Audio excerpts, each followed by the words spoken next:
Hello, my name is Evie and welcome back to Overwatch Everyday. This is a series where I play 1 to 5 ranked games each day and I explain my thought process that gets me up to champion on all roles consistently throughout the videos. In this video, we'll be continuing our support climb right after our placement games. I talk a lot about tracking threats and positioning around them on Juno and Ana, recognizing when a clutch swap off of Brig onto Mizuki is needed in a dire situation, and playing a whole bunch of Lucio with general tips and tricks throughout. With that out of the way, let's get into the video.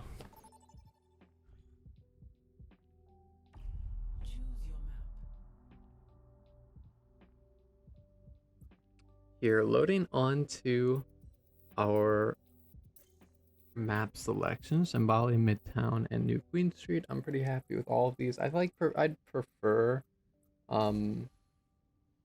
sort of Midtown or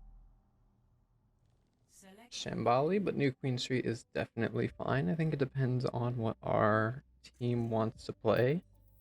My personal favorite hero, my personal favorite support to go in ranked is Illari. They just have a bunch of solo carry potential. They're going to be like very self-sufficient. And you're able to just sort of like shut down a lot of enemy team DPS and poke out their tank super hard and just generally have a lot of control over the game. It doesn't look like Illari is going to fit in this comp though. We're going to be wanting to play super fast. Our Genji, our Tracer, our Moira, and our Diva are all going to have like a bunch of mobility and want to be super close range. So I think that Illari is going to be a little bit hard. Something to help this team comp will be a speed boost either with a Lucio or a Juno. But let me see what we actually want to play here.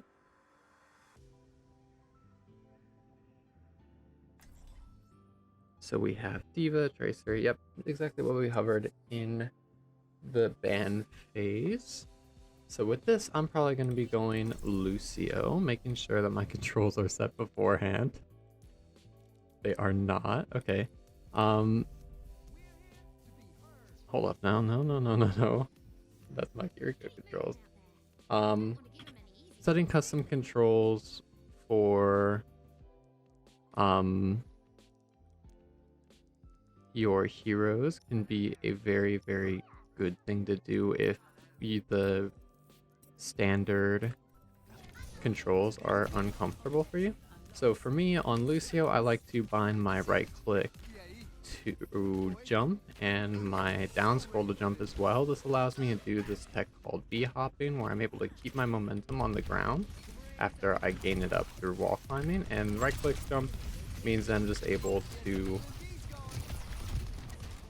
sort of control myself on the walls a little bit easier. I found this myself easier to move with my right click jump. So here we want to be getting active and sort of pressuring out angles a lot on our Lucio. As soon as we get our team into the fight, we've done our job.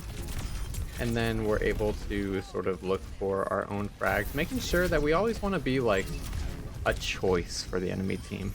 We don't want to be like the easiest target to like shoot. We want to be a little bit off to the side, still within like a step or two to get our whole team inside of our aura. So the enemy team would actively have to like turn and decide to shoot us if they wanted to like force us out. But us being on that angle can be a threat, as well as it opens up and controls map space for our team to be able to kite into. Main support can be a lot more of like an unspoken role where sometimes you're just going to be holding the space, supporting your team in not exactly a numerical fashion and not exactly like a kill fashion or aggressive, but you're able to allow them to be a lot more aggressive by maintaining space around where your team might want to cut into. So we see their Sojourn back up and use their slide. And I'm going to be just trying to chill the best I can and stacking on my team. Now that my Moira is down, I'm going to be our only support, so it's really important for me to just sort of stack onto the people who need to be healed, my Diva going critical, and just being on this heal boost the best I can. I'm going to pick the boom perk here because I fat fingered. Oh my god. Alright, I actually just like mind controlled their Moira with that B to using their coalescence and giving us an ult advantage. So we see their bomb coming out, and our Moira will be going down. And because our Moira is down, we want to be getting into a spot that's not only active and helping our team sort of fight the enemy, but also in a spot where we are able to like heal everyone up the best that we can. Getting in there and using my amp. Now that they're on Vendetta, our job is going to be a little bit harder. It's really important for us to be marking out this Vendetta, as she's going to be a really big factor in these brawls. So if they get onto our squishies, if they get onto our team, it can be really, really difficult. So we're going to be using our boop and trying to put ourselves in positions to deny it as much as possible. Our Tracer finds a massive kill onto the Moira. That means that we're probably going to be winning the longer fight because we have 2 supports and they don't. We're going to have a lot more healing than them and just be able to live longer during these fights.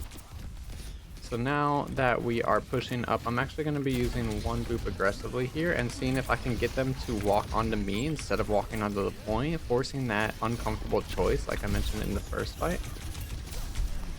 Because our whole team is stacked on the point, if I was able to get their Detta to sort of walk at me instead of actually just going to the point, it would have been really, really strong. But since I was able to help my team hit up onto their spawn, we were able to take down that Emre, and then I was able to turn around and fight the 4v5 or the 5v4 on the point, and we will be closing out that game very, very quickly. 3 minutes and 49 seconds. Even though I fat fingered my beat, I didn't actually have a really effective ultimate, but the enemy team gave it value.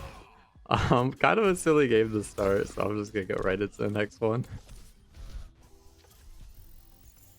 But that will put us up quite a bit of SR, up 56%. We have a lot of sort of positives going for us at winning trend calibration, uphill battle for that game specifically. Not a horrible game to start, but definitely not the best. But especially whenever you're playing like main support, I talked about a little bit in the Brig video that we had a while ago. We want to be denying the enemy team as much as possible, and with Lucio, without like your shield or an exact like whip shot, you're not going to be denying space through like your actual brawl potential. You're not actually going to be swinging on people to sort of force them out. But with Lucio, you're going to have a lot of mobility, so you want to be taking dynamic and opening up safe spaces and allowing your team to have the option to kite into you and forcing their team to make a choice on, do they want to deal with you? Do they want to force you out of that space that you're holding for your team? And if they don't, then your team has a safe place to kite into, or you're able to get a lot of solo, like a lot of individual value by pressuring out their backline.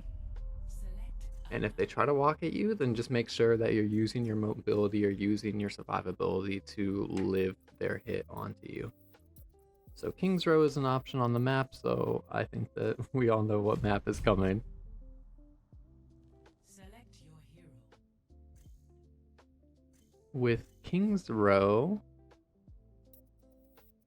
it's one of the best maps because you can play so many things here. Looking like our tank is going to be hovering this ground tank. Either like a Ramatra, Orisa, Sigma, Roadhog. Very fine by me, looking like our team wants a Vendetta. While I don't hover a hero, I don't have a hero preference of who I'm trying to play in most of the games in this series. And I don't select bans because I want to just sort of show in the series what it looks like to adapt. And trying to find like one of the best or one of the good options to actually sort of winning games. But if one of the most important things I think to climb is actually understanding your skill set as a player, understanding what heroes you're comfortable on, look at your stats, what heroes you have high win rates on, think about why you have high win rates on them, and then trying to apply the concepts that are winning you games more consistently. And if you start to run into struggle points, if you end up getting hard stuck doing what it was winning for you beforehand, then it's time to look at yourself as a player and say, okay, do I need to add any new skills to my arsenal? Do I need to try and learn how to position myself better, have better mechanics, game sense? Do I need to pick up a new hero? Um, and just understand exactly where your value and your potential as a player is. So here we're going to be seeing Onion. We can be going. I'll be playing a little bit of Ana here. This is not the best option in the game. Um, I think that a hero like Kiriko or Baptiste is going to be a little bit more effective. But I want to talk a little bit about positioning here, because Ana is a lot more squishy than those other two. We have to pay a little bit more attention to our positions. She can still do their job of like keeping up our front line and opening up opportunities for our team to push. So we get we get a great nade onto their front line, and they are forced to use their Suzu for it. As our Orisa walks up, we need to be very careful with our positioning and walking up to match, because the Reinhardt's able to sidestep our Orisa. But because the Reinhardt backed up as well, now it's my time to actually try and take some aggressive space. We see their Ana on this high ground, and we see their Hanzo peeking us point. So we don't want to actually peek that Hanzo yet until a little bit more happens on the map. We're just going to be in a spot to help out our tank the best that we can, but we will be going down. We can probably be getting a little bit more aggressive. I think next time that we win this initial frontline choke, I'm going to be taking that top right area with our Emre. That will allow me to be in a very safe angle, potentially force their Genji to walk us onto us. And maybe fight that 1v1 or 2v2. But until that point, I think that we're just gonna be chilling. So we see Earthshatter come out and our Orisa go down. I'm not gonna pop Nano Boost. I was tempted to use Nano to try to break the choke initially. But because their Reinhardt hit a great shatter and they got nanoed, it was gonna be really hard to win that point. We know this Genji's still like capable of walking onto us, so we're gonna be playing pretty safe. I'm gonna have an escape route. I can drop down these stairs if their Genji dashes up onto us and I miss my sleep dart. But here, I think that the play that I'm going to be taking is I'm gonna, as soon as our Orisa gets here, I'm gonna nano them. I'm gonna walk top right, so they won't. So I'm gonna actually do that about now. And because I hear this Genji fighting on the lane and I know my Onion's over there, I want to try to support that as quickly as possible. My Kiriko comes to help me, which is definitely okay. We know that there's one person top right, so I'm actually positioning a little bit to the left of this high ground, so I can still do my job, I can still shoot the point, I can still heal my team without the threat of anyone who's on that right side actually like peeking me and potentially just finding a kill onto me. So I want to make sure that I'm putting myself in spots, even if it's on the same high ground, to just like do my job the best that I can. They throw Dragon on the point and just attempting to clutch up in any way that they can. Will not be enough. Probably swapping off Hanzo, yeah. Their Kiriko gets very low HP and our Onion goes down, but that is a-okay. We are getting a lot of free card space here, so we're not in any huge rush to actually do anything. I'm just going to be checking my CDs. Since there's no threat onto us, that means we're able to use our CDs pretty freely. As soon as their Genji goes down, most of the other people don't have mobility on their team. So we're able to use our cooldowns, which would usually be needed to survive, a little bit more aggressively. So we just keep chucking, trying to keep the pressure up as much as possible. Now that the Genji's back, I'm going to make sure that I'm saving one of my cooldowns. If you feel like you can hit the sleep, then you can just hold on to your sleep, but if not, then probably just hold on to your nade. Or if you think you need both, then use both. But they use their Nano Blade, we use our Orisa ult. We're still trading out really well. We are down both of our supports though, so it's going to be a pretty hard fight for us. The 2v2 on the point, we're going to be back a little bit faster than the enemy team. So if my teammates live here, it would be amazing since we would be able to just sort of clean up the rest of this fight and potentially point with our ultimates.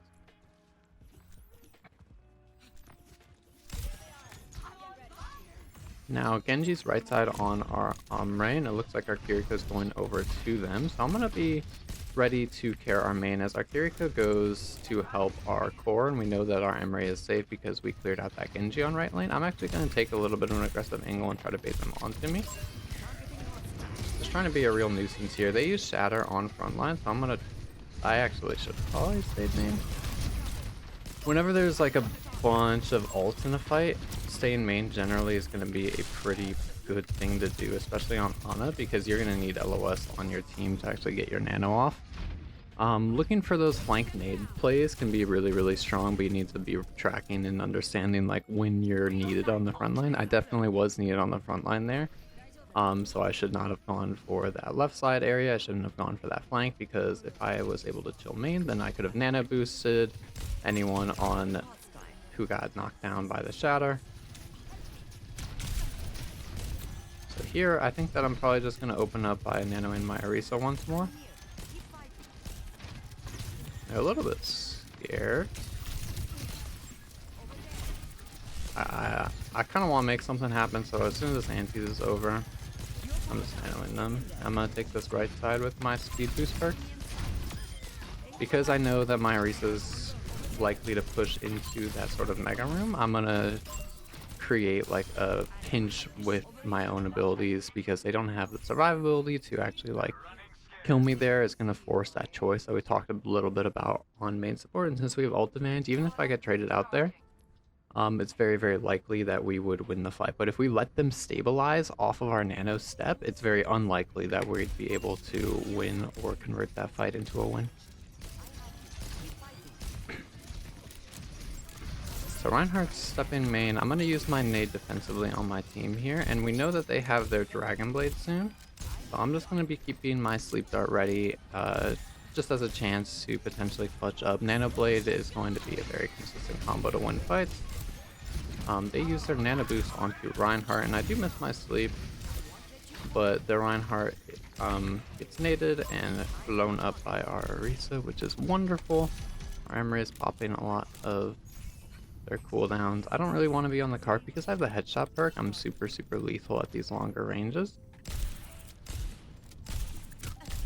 So I want to be poking up the best I can and trying to hit headshots, but unfortunately it will not be the case.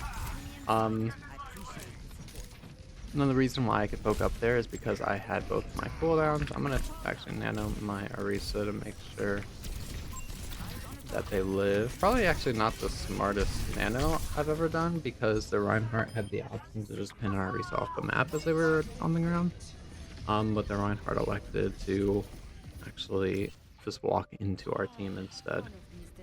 They walk into our team with their Dragon Blade and just are able to kill me, which is okay. I mean, it sucks. Ideally, I could be playing a little bit further back. I could have backed up as soon as I popped my nano onto the Orisa, because I knew that they had ultimates and they were going to try to get onto us. But nonetheless, despite my many misplays there, we are able to close out that round. Time on the clock, 9.3 seconds. Very okay. And here we're going to be seeing the Moira, Orisa, maybe the Emre again. No, we're leaning into an Ashe. With this comp in particular, I'd like to have some kind of healing, or some kind of like big healing. If our Moira is going to be like our primary healer, it can be really rough to sort of force some longer fights, which Ashe and Orisa both really like. So I want to do something to provide some healing. I'm gonna try something. A lot of these hero picks probably aren't optimal, but I'm gonna be trying some Juno. Talking about positioning on this hero as well as some cooldown usage, especially our ring. I would love to talk about that. With our Moira, our Juno rings will allow our team to either hold up aggressively and then back up using the speed boost, making it harder for the enemy team to chase us. Or we'd be able to follow up on advantages that we get. So I'm just peeking here. I want to see if they have a Widow. It looks like they have a Junkgrass, so we will not have an immediate threat onto these high grounds. I want to see if they have a hit scan before I start jumping around all the place. So I'm backing up to this right side high ground. That way I'm able to keep all of the people who I would need to heal inside my LOS. They get a pick, so it's time for us to look for some sort of aggressive plays. I'm gonna missile onto their Reinhardt, and I want to make sure that I'm keeping an eye on my Ashe. As long as my Ashe is in a healthy spot to continue shooting down the enemy team, it will be very, very good for us. So we're just able to keep our Ashe up the best that we can. Since they don't have like a hit scan ready and present to shoot us, we're able to keep jumping around on this high ground. But as soon as their Emery gets into a solid spot, like if they take that top left window, we're going to need to change our positioning immediately. I'm probably going to be looking to back up this left side area and then play around point to care the people that we would need to care. Or if my Ashe wants to fight the Emery more directly, then I would probably just sit in this little doorway and care them like that.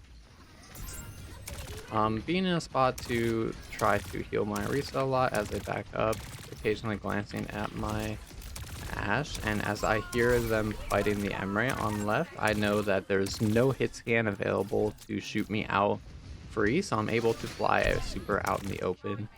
I don't know what perk I got. Okay, that's fine. But understanding like where the threats are for your heroes, so any like hit scan hero like an Emre, Bastion, Cassidy or something, I need to make sure that I know where they are and where they can see when I'm determining where I can play. And then based off of the threats to my hero, I'm able to actually choose the best options available for me. So here we saw that their Bastion used forms, so we're able to just peek out this sort of right side to get some care onto our Ashe. I'm going to be playing a little bit further up on statue here for this fight, just because I want to be ready to speed out my Orisa now that they're on Zenyatta, especially since it's going to be pretty hard to hold that corner. Discord Orb is something to be super careful about. Very big pull from my Orisa, but they do go down since they are discorded. I'm going to be carrying my Moira out, and I just want to make sure that my Ashe is still healthy. They're going to be a very, very big carry for this fight. Bob comes out on the point since we're able to keep our Orisa up. So we are just going to hold this high ground, and I'm going to just touch for a little bit, holding this high ground, using my vertical mobility to make it so the Reinhardt's not able to swing onto us, but they're also not able to get any point present. And we will be winning this fight. We're holding on to our Ray. I really want to use it in case of like a big shatter or a trank push. I'm using my missile to just get my Orisa up quickly again. I think I end up missing my ring actually. Nano Boost comes out onto Reinhardt, but we do spear the shatter. As pin comes out onto my Orisa and they fall super low, that's my time to kind of just chill. Or it's my time to pop the Ray, make sure that my Reinhardt or my Orisa doesn't die to the Reinhardt pin. And we're able to win the brawl on the point. So just making sure that I'm holding it for when it's like super, super needed is going to be a big factor in winning this game. And we are going to close it out, going 21-3, not too terrible. I think that my ring usages could have been a lot better on Juno especially, and I think that could have been identifying where I was needed more on Ana. But overall, not the worst game. And we go into our next one. Still maintaining that winning trend calibration. I don't think that we've dropped a game on support yet, which is wonderful. We'd love to see it. Support especially can have like a ton of impact. If you are able to consistently perform your job better than the enemy team. So if you're able to keep everyone up who you need to keep up and find your own value um super consistently, then you will be able to climb really, really, really fast on support. Some heroes can be a little bit difficult, and it's probably one of the more um it can be kind of like extreme of which supports can get like a ton of value, which ones or versus like which ones can really struggle in some places.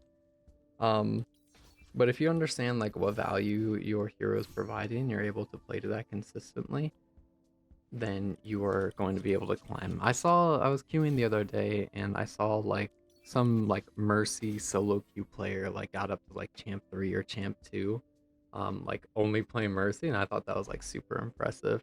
Um it's kind of silly. When I was like 4 years ago, 5 years ago, I tried to make a series called Mercy to Masters. Um where I would just literally like one trick Mercy and try to get up to Masters rank, since that's where that's where I felt comfortable getting to at the time. So if you guys would want to see that, maybe I could bring back Mercy to Masters. I know it's not on this channel, and I think that it's an unlisted video, but it's silly, and I think that the thought's just been in my head. And when I saw that Mercy player like up in Champ 2, I'm like, wow, what are you doing to like really carry games?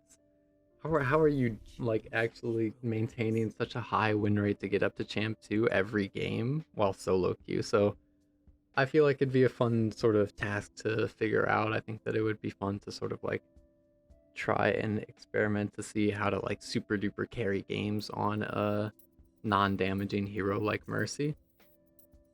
If you guys would want to see that, let me know.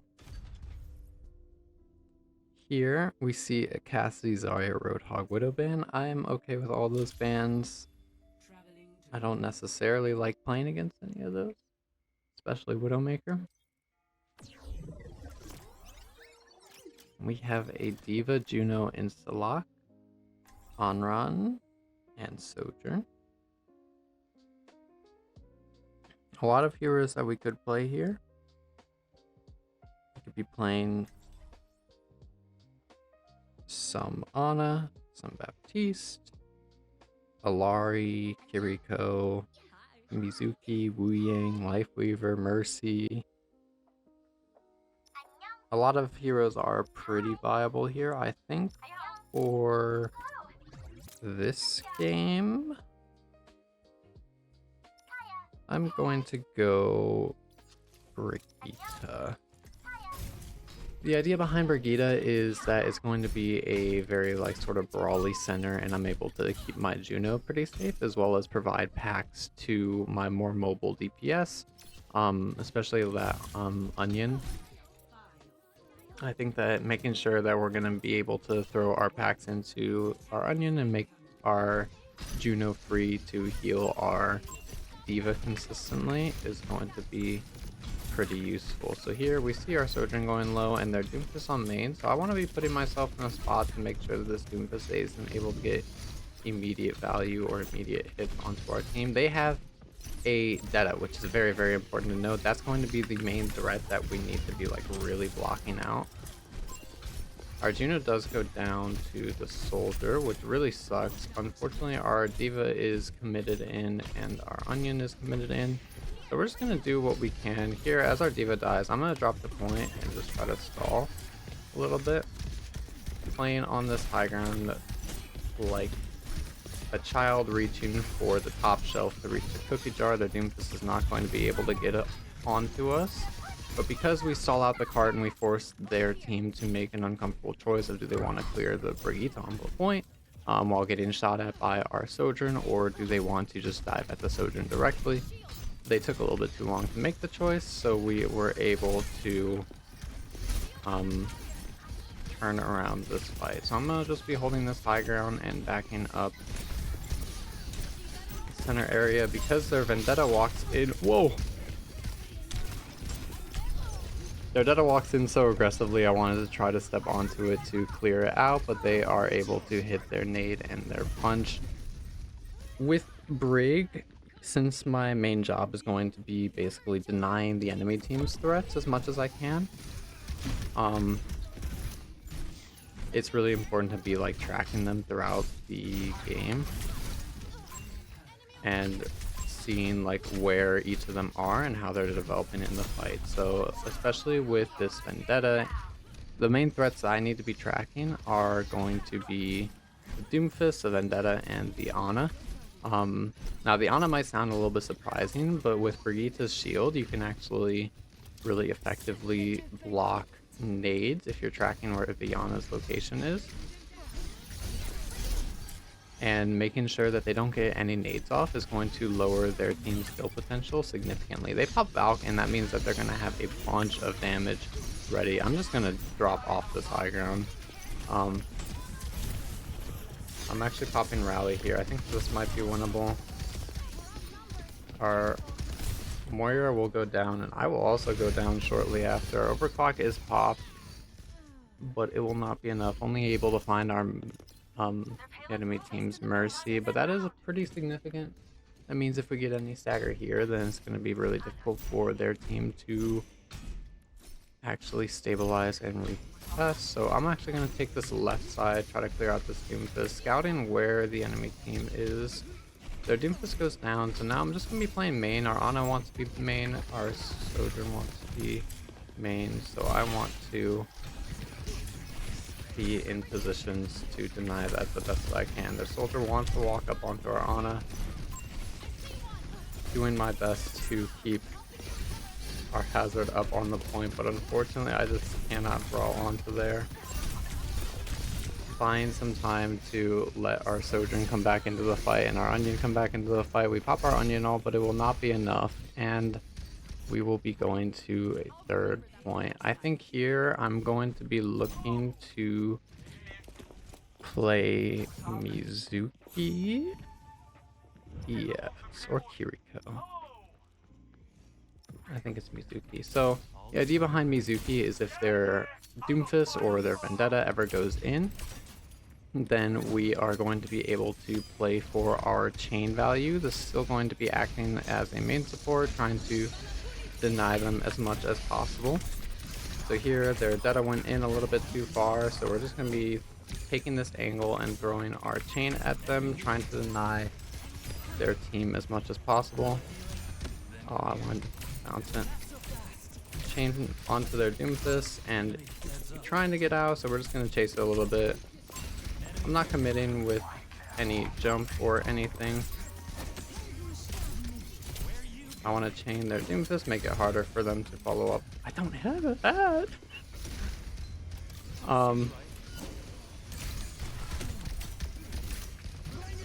Sleep comes out onto the Doomfist, which is huge, and our Hazard finds an amazing ult. I missed my chain onto their backline, which is okay. We already have a pretty big advantage, so because of that, I'm just going to be stepping onto their backline and finding any damage value that I can. We'll be winning this fight. I think that Mizuki chains are going to be a real nuisance for their team. The biggest thing that we really need to worry about is the enemy team's nades coming in. I think that this will be the play for us. Speed boost for our team isn't going to be super helpful, especially with this sort of more close range map. And I think that the extra healing is going to be pretty nice. I don't have any like strong aura right now, so I'm just going to be holding this high ground and scouting wherever they are, and noting wherever their Data is in their Doomfist. I hit the wrong button. And making sure that I'm just like ready to chain them. So here we're just trying to spam down. We don't have to do anything too fancy once we get an advantage. I keep trying to pack. I'm hitting E like it's a brig pack. I'm just chaining my teammates. Once we get our advantage, then we're able to step up, look for our own individual value, because they're forced to look at the people inside of them. They need to look at our Reaper, they need to look at our Hazard, so that's our time to shine. Trying to get all the value. Now they are off of Doomfist onto Malga. Still the same idea with our chains, just going to be focused a little bit more on this Vendetta.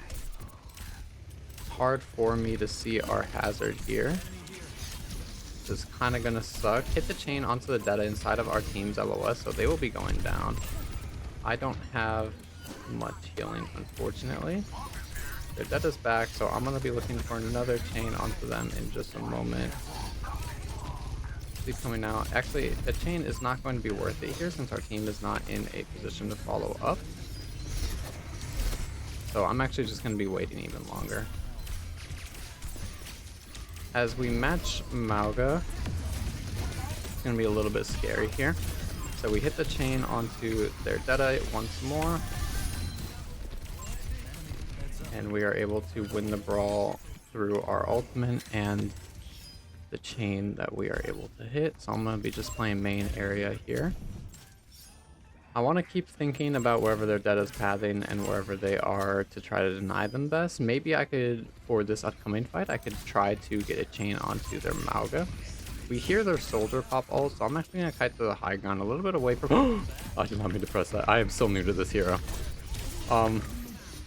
I missed my chain onto the Deta and they're probably able to kill us. Our Mauga is our knight in shining armor and our Sojourn is as well. And we will be closing up this fight. Deta comes in one more time, but it will not be enough. And we're able to hold on third this round. I think the Mizuki swap was definitely helping a lot because only whipping the enemy team's Vendetta was like, it got them a little bit out of the fight, but they were still very much capable of sort of slashing in and blowing up our team after they recovered the space from the boop. But with the chain, because it actually like locks them down to one place, it's much easier for us to completely force them out, make them use their cooldowns to back up, rather than just like stabilize inside of our LOS. Going into attack here, we're going to be playing Hazard, Sojourn, Reaper, Kiriko. Initial thoughts are something probably to pressure point safely. Something like a Lucio would be pretty good. Now that we have a Genji, that's a little bit less of the case, but I think Lucio would still be very strong because our team will want a lot of sort of engaged potential. Our Reaper wants to get onto them, our Genji wants to get onto them, our Hazard wants to get onto them, and speed boost will almost always help with that. So I'm going to try Lucio here. Even though it's a little bit more of a vertical map and Lucio can struggle to actually like struggle dealing with people on like high grounds and whatnot, I think that it'll still be a pretty strong pick here. We know our Hazard's on this high ground, looking for some sort of engage. I'm gonna pop my amp here because we have a bunch of card space and we know that they don't have anything to really contest cart. It's okay for us to amp because we don't necessarily need to engage until they actually start touching the cart. Our Genji goes low. I'm gonna make sure that I just have my aura on him as much as I can here. And we see the Ramatra on cars, so we're just gonna poke this high ground. I'm gonna break this turret. And just still while chilling and carrying our choke. We don't have to do anything yet. Recognizing when you don't have to do something is so important, especially on like heroes like Lucio or Brig, because if you're able to continue doing your job and not int it by going for some sort of risky or fancy play, it's going to be very high and high value. So we're just gonna stand on the card, denying the enemy team from walking up. And with that, we will be getting the point. Just poking a little bit more as the Ram Slow comes out onto us. We're just gonna chill. Their form gets used as well, which is amazing and great news for us. So I'm just gonna keep sitting on the cart. As long like the thing about pushing the objective, Overwatch is an objective-based game. It is literally just winning the game.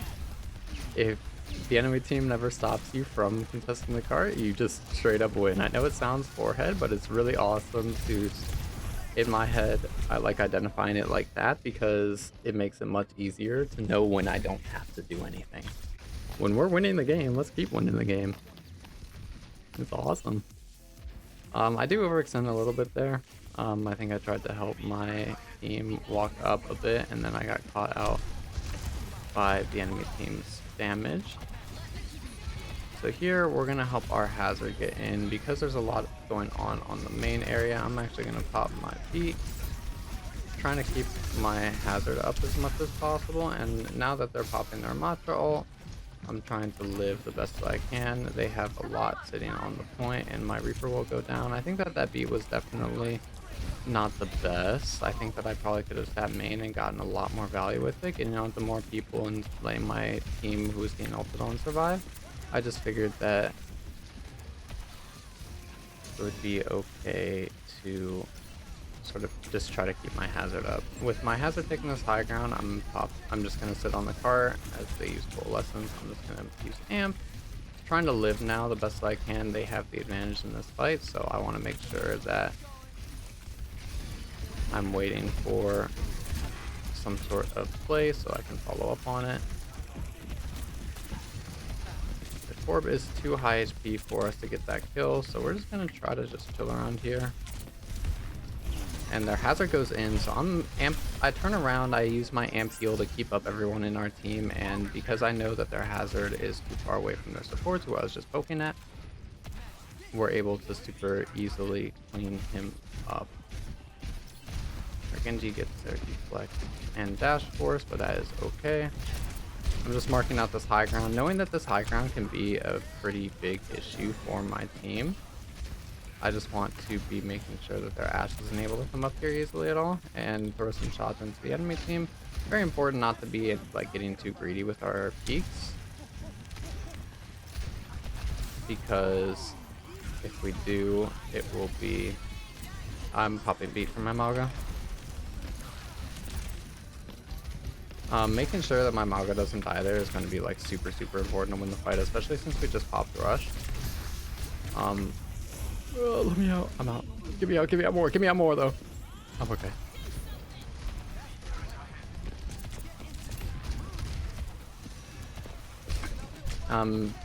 Our Mauga is going to be, and our tank in general is just going to have a ton of value to be gotten from the rush. So I'm gonna stagger for fun. And this does open up a chance for the enemy team to punish our people's walk up. Definitely a misplay by me and our Kiriko. I should have just tried to sort of run in really quickly and die or get out somehow. This is definitely a hard map for Lucia because wall riding is super difficult with all these little like lifts and chokes all over the places. Our entire team's low, and we will be going down to the poke. If we were here a little bit earlier, that definitely wouldn't have happened. Me and our Kiriko staggering has made this point significantly harder, and which is completely my fault. Our Reaper's touching the point. I'm just going to be chilling. I know that they're walking onto this high ground, so I'm just going to hold this space a little bit. Maybe if they swing this corner, I can boop them off, and we'll have a clean engage. My Mago wants to be going low ground, which is okay. We don't have many ultimates for it. I'm gonna just stack. Our Kiriko's getting a little bit too distracted by me, so I'm gonna just make sure that I'm in the general area where they need to be looking. I booped their Torbjorn off. As they're using ultimates, I really want to be trying to pair these big plays that my team is going for with our Dragon Blade on the point, Ramatra falling low and going behind us. We are going to be able to win this. I think that stepping up to carry my Mauga on this coast side area and looking for boots on the Torbjorn is definitely a scary play to go for. I got shot at a lot on that rotation, but it was something that was like super needed. I think that going into this next point, as long as like we're super like safe on this right, then I think that we will be okay.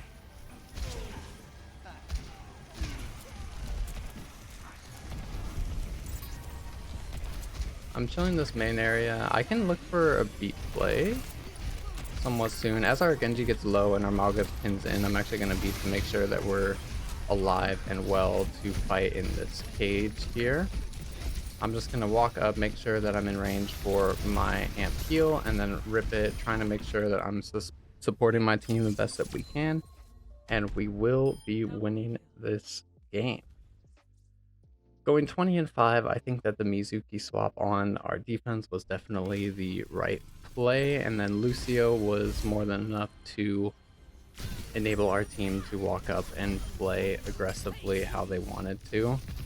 Especially with like the Genji and the Mauga or the Hazard, I think that the speed boost is going to allow a lot of maneuverability in mid fight, and our healing potential and brawl potential is going to help us out quite a bit on the Lucio for attack. Even if we screwed up in quite a few places, it's definitely going to be kind of hard to come back from that. But as long as we're recognizing like what we need to do, playing to our job, and trying to um like stick towards the path that we see best to winning, then we can always turn those mistakes around. So I think that will probably be my last game for the day. We went 3-0 today, continuing our undefeated streak on support. I'm pretty happy to see it. We get up to Platinum 2 for our next episode on support. We're probably gonna try to shoot for that diamond rank.